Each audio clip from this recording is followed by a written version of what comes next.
एक तरफ देश की राजधानी दिल्ली और दूसरी तरफ देश की आर्थिक राजधानी मुंबई।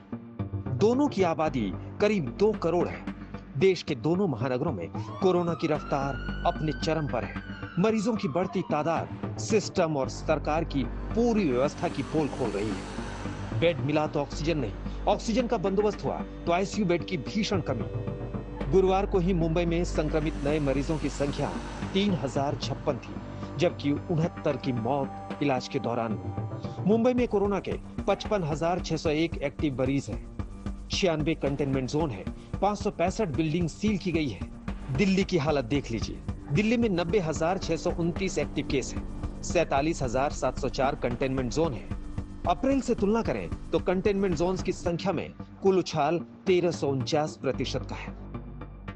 सवाल उठता है कि क्या राजधानी दिल्ली की हालत मुंबई की तुलना में अब ज्यादा खराब है? आंकड़ों पर नजर डालेंगे तो कोरोना की पहली लहर के मुकाबले दूसरी लहर में मुंबई कुछ ज्यादा संभला हुआ दिख रहा है। सुप्रीम कोर्ट तक ने केंद्र और दिल्ली के अफसरों को मुंबई से कोविड युद्ध के दांव पे सीखने तक की नसीहत दे दी थी। ये सब हॉस्पिटल का हमने टीम भेज के हमने इसको उधर एग्जिस्टिंग सिस्टम क्या है, उधर ऑक्सीजन सप्लाई करने का सिस्टम क्या है और सिलेंडर्स क्या है, उसका सप्लायर कौन है और कितना घंटा में सप्लाई होता है, ये पूरा इसका माइक्रो प्लानिंग बोलता है। इन्वेंट्री, रिसोर्स इन्वेंट्री प्लानिंग करता है। ये प्लानिंग हमने कर दिया। ये सेकेंड वेव का शुरुआत में ये काम हमने कर दिया। इसमें सब तरफ हम बड़ा बड़ा टैंक बिठा दिया। ये 13,000 लीटर का टैंक बहुत बिठाया। ये काम हम लास्ट ईयर मई जून में हम करवाया। मतलब पहली लहर में फर्स्ट वेव में हमने कर दिया। वेव 1 में जो हमारा बेड का संख्या था ये 12,000 13,000, अभी तो ये 20,000 से ऊपर गया। सो हमारा बेड का अचानक हम संख्या बढ़ाया। कोरोना की पहली लहर में मुंबई और पूरा महाराष्ट्र सबसे ज्यादा प्रभावित राज्य था, लेकिन कोरोना की दूसरी लहर में दिल्ली की हालत बेकाबू हो गई है। अस्पतालों में बेड नहीं है। कोई दावे से नहीं कह सकता कि बेड की जरूरत हुई तो मरीज को मिल ही जाएगा। मुंबई और दिल्ली में ऑक्सीजन बेड और आईसीयू बेड की संख्या देखकर मरीजों की बेबसी का अंदाजा लगाया जा सकता है। दिल्ली में 19,085 जबकि मुंबई में 11,487। दिल्ली में आईसीयू बेड की संख्या 5,348 है। मुंबई में 2,921 आईसीयू बेड है। 5 मई तक के आंकड़ों के मुताबिक दिल्ली में 95.6% बेड और मुंबई में करीब 76.4% बेड मरीजों से भर गए हैं। यानी आज हालात का अंदाजा लगाया जा सकता है, क्योंकि इन 2 दिनों में मरीजों की संख्या कम नहीं हुई है। अगर मुंबई की बात करें तो दूसरी जो वेव है, जो कोरोना की जो लहर है, उसमें सबसे ज्यादा केस जब मुंबई में आए तो करीब 11,000 केस आए और दिल्ली में वही सबसे ज्यादा केस करीब 28,000 के आसपास थे। दिल्ली में लगातार 20,000 से ऊपर केसेस आते जा रहे हैं। वहीं मुंबई में गिरावट भी देखने को मिल रही है। ऑक्सीजन बेड्स की अगर दिल्ली और मुंबई के बीच में बात करें तो उसमें जमीन आसमान का फर्क है। दिल्ली में जहां करीब 19,000 ऑक्सीजन बेड हैं और 5,500 आईसीयू बेड हैं, मुंबई में वहीं 11,000 ऑक्सीजन बेड और सिर्फ 2,500 आईसीयू बेड हैं। और इन्हीं ऑक्सीजन बेड्स के साथ बनता है केंद्र सरकार का फॉर्मूला, जो ये तय करता है किस राज्य को कितनी ऑक्सीजन की या किस शहर को कितने ऑक्सीजन की आवश्यकता है। दूसरा बड़ा सवाल यह है कि आखिर दिल्ली में ऑक्सीजन का महासंकट कैसे दूर हो और कैसे मुंबई इस रेस में बहुत आगे है। आंकड़ों पर नजर डालें तो 24 घंटे में दिल्ली को कम से कम 700 मीट्रिक टन ऑक्सीजन की जरूरत है।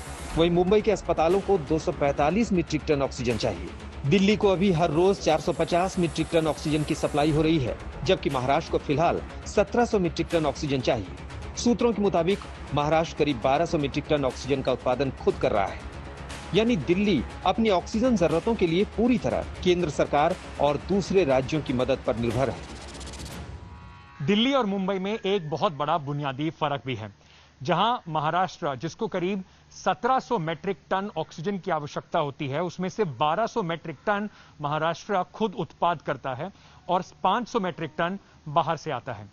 दिल्ली में एक भी यानी कि 0 मैट्रिक टन का उत्पादन होता है।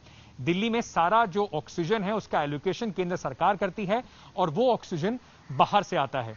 अब जबकि दिल्ली में केंद्र सरकार ने 590 मैट्रिक टन अपनी तरफ से बढ़ाया है, वो कम से कम 5 अलग अलग राज्यों से उसकी सप्लाई दिल्ली के अंदर आती है। सवाल उठता है कि क्या राजधानी दिल्ली और मुंबई का प्रशासनिक ढांचा कोरोना से निपटने के लिए समान क्षमता रखता है? मुंबई की बात करें तो कोरोना से लड़ने के लिए पूरा प्रशासनिक तंत्र एक कमान में लड़ता दिख रहा है। इसमें बीएमसी और राज्य सरकार दोनों शामिल हैं। लेकिन जब बात दिल्ली की होती है तो यहां बहुत खींचतान है। और दिल्ली और मुंबई की तुलना में सबसे बड़ा फर्क जो आता है वो फर्क आता है दिल्ली और मुंबई के बॉस कौन।